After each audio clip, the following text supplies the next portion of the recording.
Welcome friends, this is Abhijit Sanzagiri, Chartered Accountant, and today we are going to discuss SA 330 which deals with the auditor's response to assessed risks. Now SA 330 consists of 5 parts. One is the introduction, which contains the scope and the effective date of implementation, which is from 1st April 2008 onwards. The second part is the objective. There are definitions which are given in SA 300. There are 2 definitions which are given. There are requirements, and there is a final concluding application and other explanatory material on some aspects. Now, what is the scope? I think the scope of SA 300 is the heart. The SA 330 discusses the auditor's responsibility with reference to design and implementation of responses to risk of material misstatements which are identified and assessed in accordance with SA 315. Now, what is the objective of SA 330? The objective of SA 330 is to obtain sufficient or appropriate audit evidence about the assessed risk of material misstatement, and this is done by designing and implementing appropriate responses to those risks. Now there are 2 definitions which are covered in SA 330. One is substantive procedures and the second is test of controls. Now substantive procedures is defined as those audit procedures which are designed to detect material misstatement at an assertion level. It includes tests of details, classes of transactions, account balances, disclosures. It also includes substantive analytical procedures. Test of controls are those audit procedures for evaluating the operative effectiveness of controls so as to prevent and detect and correct material misstatements at an assertion level. Now these are designed and implemented so as to address the risks of material misstatement at a financial statement level. Now they include emphasis on professional skepticism, which is a questioning mind, a critical assessment of the appropriateness and the sufficiency of the audit evidence, assigning more experienced skilled staff or experts, increased supervision if needed, incorporating unpredictability in the audit procedures, and general changes to the nature, timing and extent of audit procedures. Now these overall responses are also affected by the auditor's understanding of the control environment. Whether there is a weakness in internal control environment, if there are weaknesses in internal controls, you conduct more audit procedures at the end of the period or obtain more extensive audit evidence from the substantive procedures that you conduct or increase the number of locations to be audited. We need to understand the control environment significantly because that will affect the auditor's general approach towards the audit. Now, what are the audit procedures we need to do so as to respond to the risks at the assertion level? We may need to design and perform further audit procedures so as to address the risk of identified material misstatement at an assertion level. So we may need to determine the nature, timing and extent of audit procedures which we need to conduct based on the identified risk. So whether only test of controls will suffice or whether only substantive procedures will suffice or whether a combined approach has to be needed. That's what is the auditor's judgment and call. Now audit procedures, basically the nature, timing and extent. The nature means the purpose and time, the type. The timing means when it is to be performed, what period, what date, and what audit evidence has to apply, and extent will mean the quantity which is to be performed. So we need to map the nature, timing, and extent of audit procedures and assess risk at the assertion level so as to determine what audit procedures need to be conducted, what risk assessments need to be carried out. Now we need also to design further audit procedures. We need to consider the reasons for assessment which we have given to a risk at an assertion level. So there would be a likelihood of misstatement due to particular characteristics of a class of transaction, of an account balance or a disclosure. So this would be the gross risk or the inherent risk. Now the risk assessment will also take into consideration the relevant controls which are there. Now that would mean the control risk or the residual risk. So we need to consider the operative effectiveness of the controls which are there. And if higher the auditor's assessment of the risk, then we need to obtain more persuasive audit procedures or audit evidence. Now this will increase the quantity of evidence and we need to obtain more reliable evidence. So we need to increase both the quantity as well as the quality. Now the risk assessment will impact obviously the nature of audit procedures. Higher the risk of material misstatement, we need to perform more substantive procedures near or at the period end. We need to incorporate unpredictability. We need to audit procedures also at an interim date, and these audit procedures which we have conducted in an interim date will help us and assist us in identifying significant matters much earlier during the course of the audit plan. Now the timing of audit procedures is affected by one, it's affected by the control environment, it's affected by the timing of availability of relevant information, it's affected by the nature of risk, and it's also affected by the period and date to which the evidence relates. And the extent of audit procedures which we do will also be affected by materiality, it will be affected by assessed risk, and it will also be affected by the degree of audit assurance which is required. So in a combination of procedures, we need to see what is the extent of each procedure that which need to be done, and this also has to be decided what procedures have to be done, in what manner and how we can do that separately. Now the increasing the extent of audit procedures is effective only when it addresses the relevant risk. So we need to have emphasis on third-party evidence, corroboration from independent sources. We need to maybe have more computerized assisted audit techniques. Maybe the nature, timing and extent of the audit procedures we need to do will also be affected by the specific audit mandate we have. Now in case of small entity considerations would be different. Here the controlled activities may or may not exist. The existence of documentation of controls will be limited. In some cases, control activities or some components of internal control may be missing, and obtaining appropriate audit evidence may be more difficult. In such cases, we need to use more audit substantive procedures, and I think we need to be very careful when we do audits of these small entities. Now let's see what are tests of controls. Now tests of controls are those controls which need to do to design and perform at the assertion level when one, the auditor expects controls are operating effectively, and the auditor intends to rely on the operating effectiveness of these controls to determine the nature, timing and extent of the substantive procedures. The test of controls may differ based on the understanding, and also while evaluating the design and implementation of controls, if the same type of audit procedures are used, then he can do a test of controls even while he is obtaining an understanding of the internal controls. Also, the test of controls could be done simultaneously with the test of details, so he can do a dual purpose test. Now, it would be difficult in designing effective substantive procedures to perform test of controls, especially in cases of entity which uses information technology and there is no documentation of transactions which is generated, so there is no audit trail except it's all done through the IT system. So in designing and performing the test of controls, the auditor needs to obtain more persuasive audit evidence so as to place greater reliance on the effectiveness of controls, especially where substantive control alone will not suffice. So while designing and performing a test of control, the auditor needs to perform other procedures in combination with inquiry, again when inquiry alone is not sufficient, so as to obtain additional evidence regarding control effectiveness. So how controls were applied at relevant time during the audit period, whether there was consistency in the application, and by whom and what means they were applied. Whether controls have to be tested, what controls have to be tested will depend upon the indirect controls also, controls over the accuracy of information which is generated. And it's necessary to obtain audit evidence regarding such indirect controls.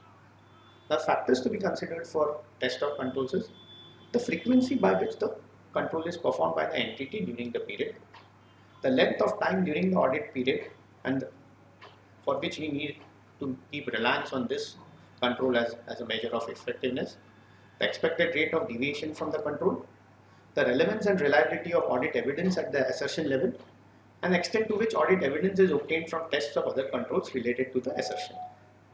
If the IT systems are inherently consistent, then increased testing of automated controls may not be necessary. We just need to check that the changes to programs are not made without subjecting them to a program change control. We need to ensure that an authorized version of the program is used and that relevant general controls are by and large effective. So the timing of testing of controls is also relevant. We need to rely that controls are done at a point of time. Now, at a point of time, testing of controls is highly relevant when you're doing basically a physical counting of inventory, and maybe relevant over a period of time and not just at a point of time. So this test would provide evidence that controls were effective over a period of time and not just at a point of time. Now, the audit evidence which is obtained during the interim period is also very useful. So what was this audit evidence which we got regarding operative effectiveness or control at the interim period?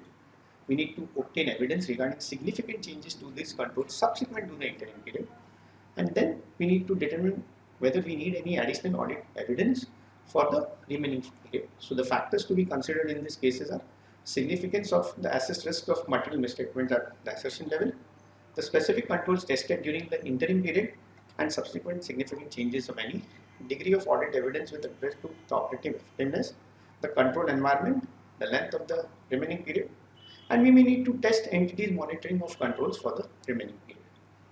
Now, what are the factors to be considered before retesting or the operative effectiveness?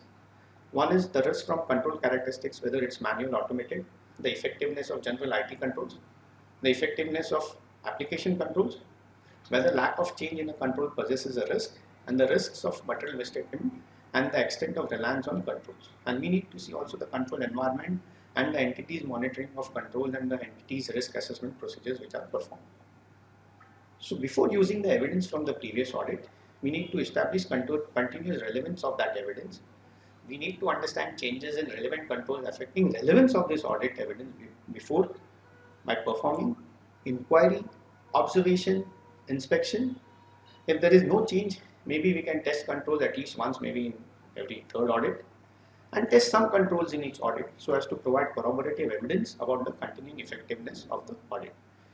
Auditor needs to use his professional judgment in all cases. The greater the reliance on controls, the higher the risk of misstatement, the shorter time span between retesting.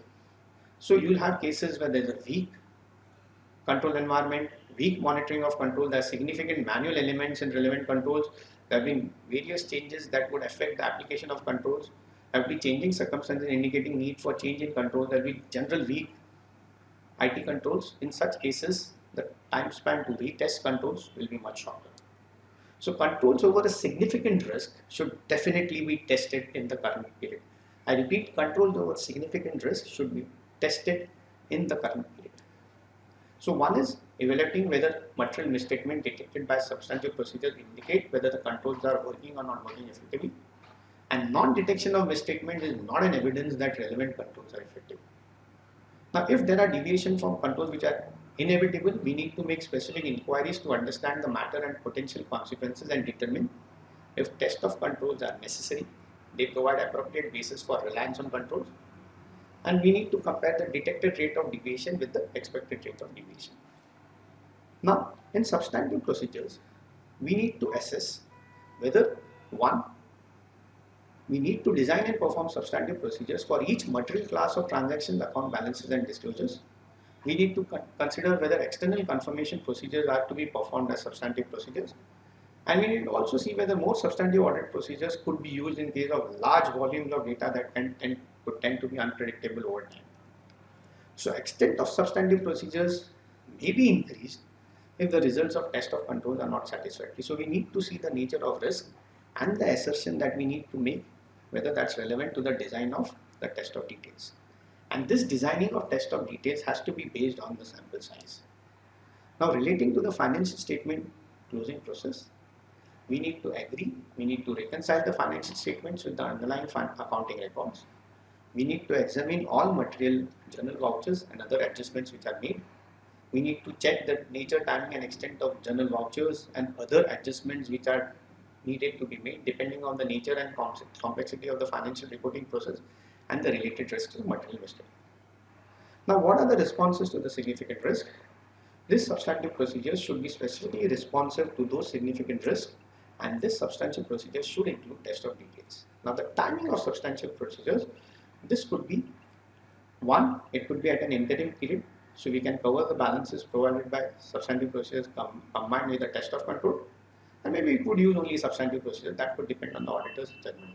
So audit evidence from substantive or previous audit will actually provide no evidence for the current period, may be possible. So performing substantive procedures at an interim date, we need to consider some factors: control environment, the relevant control, the availability of information at a much later date, the purpose for which these procedures are to be done, the assessed risk of material misstatement, the nature of transaction, the classes of transaction, the account balances, the related risk, the ability to perform substantive procedures and or test of controls for the remaining period. Now, there are some procedures between the interim period and the period, and we need to consider whether these balances are reasonably predictable, whether the procedures for analyzing and adjusting these classes of transaction account balances are reasonably predictable, whether information system relevant to financial reporting will provide information sufficient to permit the investigation of unusual significant transactions, Other causes of significant fluctuations, absence of expected fluctuation, and changes in composition of classes of transactions and account balances. Now, if expected misstatements are detected, we need to evaluate the need to modify related assessments of risk and planning the nature, timing, and extent of substantive procedures covering the remaining period. And we may need to modify audit procedures so as to include and extend the re-performance of procedures which were conducted at an interim date. Now, we need to finally evaluate whether overall presentation of financial statement, including the related disclosures, is as per the applicable financial reporting framework. Now, before concluding an audit, we need to evaluate whether assessment of risk of material misstatement as an assertion level is appropriate. Auditor cannot assume that an instance of fraud stroke error is an isolated occurrence. He needs to see the sufficiency and appropriateness and consider all relevant audit evidence, regardless whether it appears to corroborate or contradict his assertions in financial statements. So the factors we need to consider are significance of potential misstatements in assertion and potential for materially affecting the financial statements, effectiveness of management responses and controls to address the risk, experiences gained during previous audits, results of audit procedures performed, sources and reliability of available information, persuasiveness of audit evidence, understanding the entity, its involvement, and the internal controls. So in case if he is unable to obtain sufficient appropriate audit evidence, he can give a qualified audit disclaimer. The crux of any essay is finally the documentation. And essay 300 requires us to document 5 things. So what do we need to document? 1. We need to document the overall responses to the addressed risks of material misstatements at a financial statement level and the nature, timing and extent of further audit procedures, if any, which need to be performed. Second, we need to link those procedures to assess risks at the assertion level and we need to document the linkage. The results of audit procedures and conclusions where they are not clear needs to be documented. That's the third part. The fourth part is the documentation of the conclusions with reference to the audit operative effectiveness of the controls which are tested in the previous audit. And finally, we need to demonstrate that the financial statements agree with the underlying accounting records. The form and extent of documentation which is needed is a matter of professional judgment and will vary from entity to entity. So thus we conclude essay 330, which is the auditor's response to assessed risks. Thank you.